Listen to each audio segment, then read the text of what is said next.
Welcome back to the channel, guys. Welcome back to another video. Very happy new year and Merry Christmas to you all.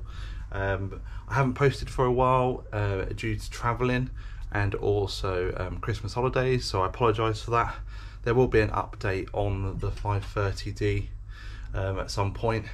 Unfortunately, it has had a few issues that I needed to address off camera, but I'll go through all of that with you in due course.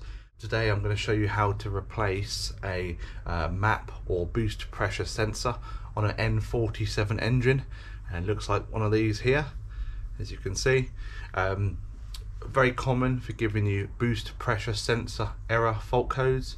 Essentially what will happen is you'll have a idle amount of boost, and as soon as you put your foot down, apply any acceleration at all, you'll get a very flat response, especially sort of above 2,500 RPM.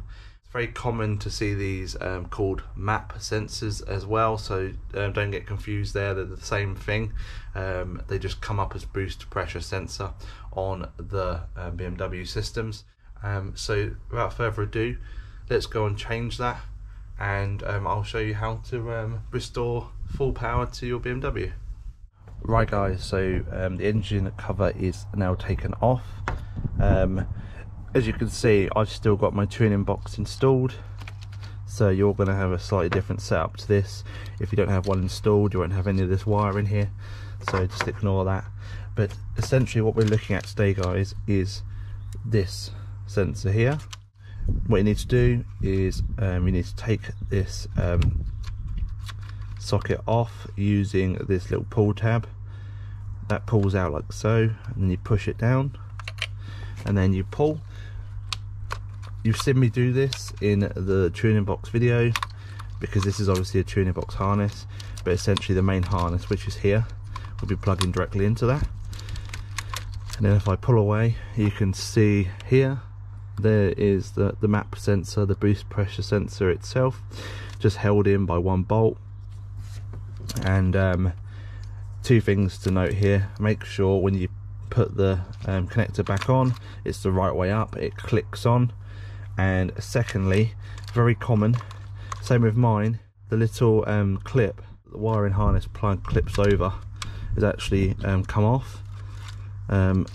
So you can put this back on without the clip, it just won't be clicked into place.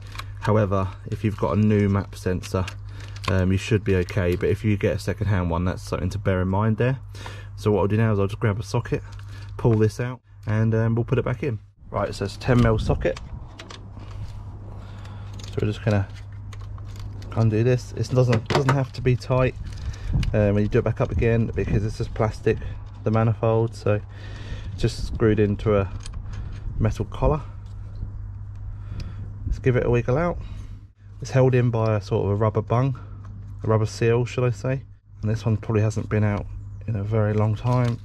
This has probably never come out. So right guys, so there you go. You can see mine is caked in soot and carbon deposits there. So that's another thing to bear in mind. If yours is completely blocked, it won't give you a fresh reading. Also, there is a little rubber seal here, and that's what holds it into place. If that's broken or you're missing one, that will leak air into here, and then you'd get issues.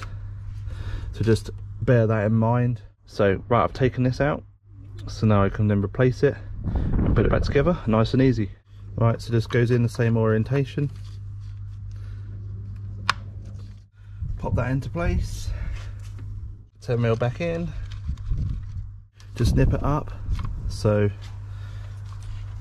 it's nice and tight in there, but don't need to overdo it. And then slide your connector back on like so, and there you have it guys, nice and easy. And that will literally, if you've got an issue with that sensor, you'll restore all your power just with a quick 5-minute job there. As I say, I'm going to have to, in the same, this is also a second hand on for demonstration purposes, and then both of mine have actually snapped this little clip here, so I'm going to have to find something to sort of cable tie this on, but it should be okay. It should stay there. So I'll go and do that now. But yeah, that's all sorted. So there you go, guys, a nice quick video for you there. Of course, if you like what you see today, give us a like and a thumbs up and a subscribe, and I'll catch you in the next one. In the meantime, let's hit the music.